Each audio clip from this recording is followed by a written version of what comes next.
सुप्रभातम। एकादश पाठ चैप्टर 11 हम लोग पढ़ रहे थे। एकादश पाठ है सावित्री बाई फुले। इसके बारे में हम लोग पढ़ रहे थे। थोड़ा सा उसकी जो भूमिका थी वो मैंने बताया था, और उसके बाद हम लोग पंक्तियों को भी पढ़े थे। थोड़ा हम लोग पढ़ चुके थे, उसके आगे आज हम लोग पढ़ेंगे, है ना। यह पाठ सावित्री बाई फुले के ऊपर है, और सावित्री बाई फुले के बारे में हम लोग थोड़ा पढ़ चुके थे। अब आगे जो आज हम लोग पढ़ेंगे उसमें सावित्री बाई की चर्चा है, उनके जीवन परिचय के बारे में थोड़ी चर्चा है विस्तार से, जन्म आदि के बारे में। तो आज हम लोग यहाँ से पढ़ेंगे। जनवरी मासस्य तृतीय दिवसे, जनवरी मास के तृतीय दिवसे यानी तीसरे दिन, यानी 3 जनवरी को 1831 तमे ख्रिस्ताब्दे, यानी 3 जनवरी को 1831 ईस्वी में महाराष्ट्र के नायगांव नामनी स्थाने, नायगांव नाम के स्थान में सावित्री अजायत, सावित्री ने जन्म लिया, है ना। यानी सावित्री का जन्म क्या हुआ? सावित्री देवी फुले जो थी, इनका जन्म 3 जनवरी 1831 ईस्वी में महाराष्ट्र के नायगांव नामक स्थान में हुआ, है ना। तस्याह माता, और उनकी जो माता थी, यहाँ आप देखिए तस्याह है, स्त्रीलिंग है, इसलिए तस्याह हुआ है सावित्री बाई फुले के लिए। यही यदि पुल्लिंग होता है तो तस्या होता है ना। तो यह ध्यान रखना है कि यहाँ स्त्रीलिंग है, इसलिए तस्याह हुआ है। तो तस्याह माता यानी उनकी माता, यानी सावित्री बाई फुले की जो माता थी, कौन थी?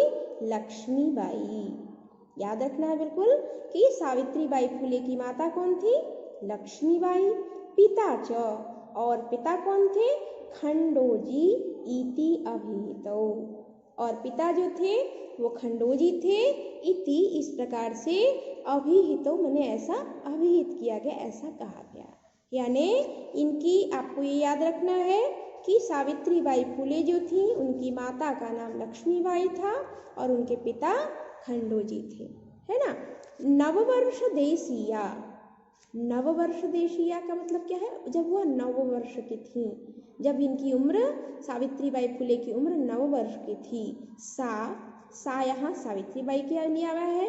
तो जब 9 वर्ष की थी सावित्री बाई, उस समय ज्योतिबा फुले महोदय न परिणीता, ज्योतिबा फुले महोदय के साथ परिणीता, इनका विवाह हो गया।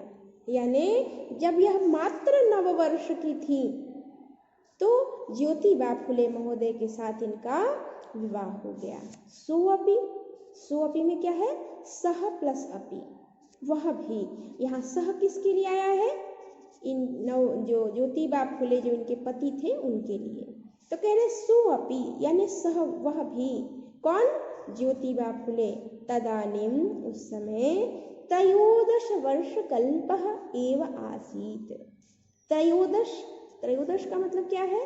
3, 10, 10। तो 3 और 10 कितना होता है? 13, है ना।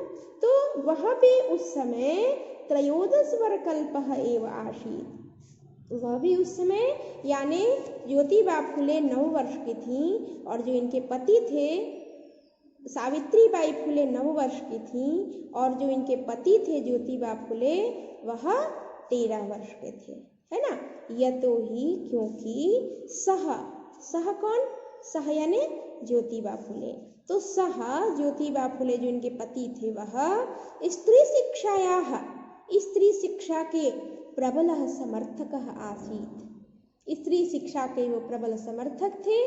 अतः इसलिए सावित्र्याः मनसि, सावित्री के मन में, यहाँ देखिए मनस से सप्तमी एकवचन में बना है मनसी, माने सावित्री के मन में स्थिता, जो स्थित थी, क्या? अध्ययनाभिलाषा, अध्ययन की अभिलाषा। यानी सावित्री के मन में अध्ययन की अभिलाषा थी। 9 वर्ष तक में तो बहुत नहीं पढ़ पाई होंगी, है ना। तो उनको और भी आगे पढ़ने की अभिलाषा थी। लेकिन जब 9 वर्ष की अवस्था में जब विवाह हो गया, तब तो सोच रही थी कि पता नहीं मैं अध्ययन कर पाऊंगी कि नहीं, ये मेरी जो अभिलाषा है वह पूरी होगी कि नहीं, है ना। लेकिन चूंकि उनके जो पति थे ज्योतिबा फुले वो स्त्री शिक्षा के प्रबल समर्थक थे, इसलिए सावित्री बाई के मन में जो स्थित अध्ययन की अभिलाषा थी उत्साहम प्राप्तवती, वह उत्साह को प्राप्त हुई, यानी सावित्री बाई ने आगे अध्ययन किया। इतः परम, इसके बाद सा यहाँ सावित्री बाई फुले के लिए आया है।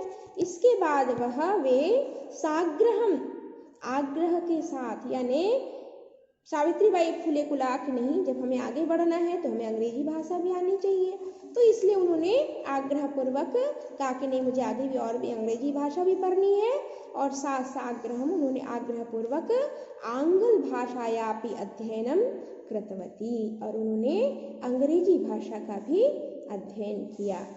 1848 तमे ख्रिस्ताब्दे, और आगे जब 1848 में पुणे नगर में सावित्री बाई फुले थी ज्योतिबा महोदय न सह, जो सावित्री थी वो अपने पति ज्योतिबा महोदय के साथ मिलकर के कन्यानाम कृते, कन्याओं के लिए प्रदेशस्य प्रथमं विद्यालयम आरभत।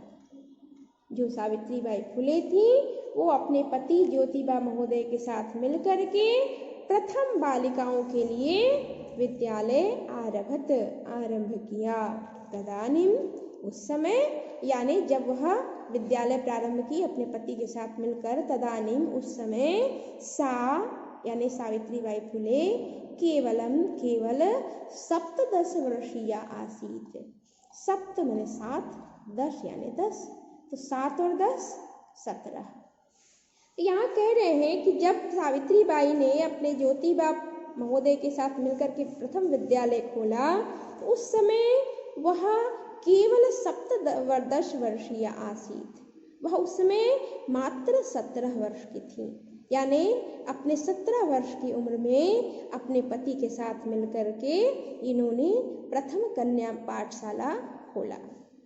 1851 तमे ख्रिस्ताब्दे, और जब 1851 में, यानी 3 वर्ष बाद, 48 में प्रथम विद्यालय खुला, उसके बाद 1851 में अस्पृश्यत्वात् तिरस्कृतस्य समुदायस्य बालिकानां कृते, अस्पृश्य, उस समय समाज में थोड़ी भेदभावना थी, सभी वर्ग के लोग एक साथ रहना, खाना पीना, पढ़ाई सब में शिक्षा नहीं होती थी, तो वही कह रहे हैं कि जब उच्च वर्ग की बालिकाएं आती थी तो अन्य वर्ग की बालिकाएं नहीं आती थी, यदि वो आए तो फिर ये ना, तो इस तरह की कुछ समस्याएं ऐसी हुई। तो अस्पृश्यत्वाद के कारण, अस्पृश्यता के कारण जो तिरस्कृत, जो समुदाय की, जो निम्न समुदाय की जो बालिकाएं थीं, उन लोगों के लिए पृथक रूप से, यानी अलग से, यानी उनके द्वारा, यानी सावित्री बाई के द्वारा अपरः विद्यालय प्रारब्धः, अपरः विद्यालय माने दूसरा विद्यालय प्रारब्धः। यहाँ ये तो ठीक से थोड़ा समझ ले कि 1848 में इन्होंने प्रथम विद्यालय आरंभ किया।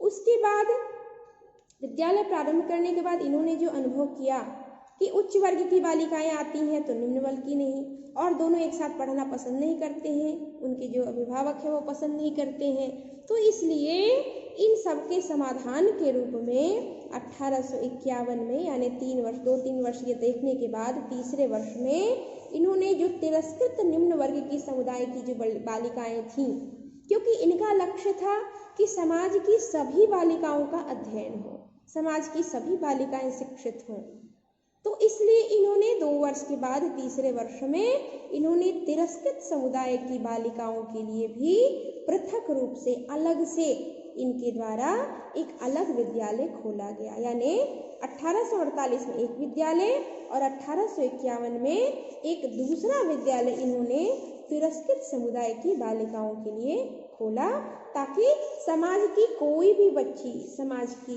कोई भी बालिका जो है वह अशिक्षित न रहे, क्योंकि इनका उद्देश्य था कि समाज की सभी बालिकाएं शिक्षित होनी चाहिए, है ना। तो इस तरह से हम लोग यहाँ तक पढ़े, अगले क्लास में हम लोग इससे आगे पढ़ेंगे।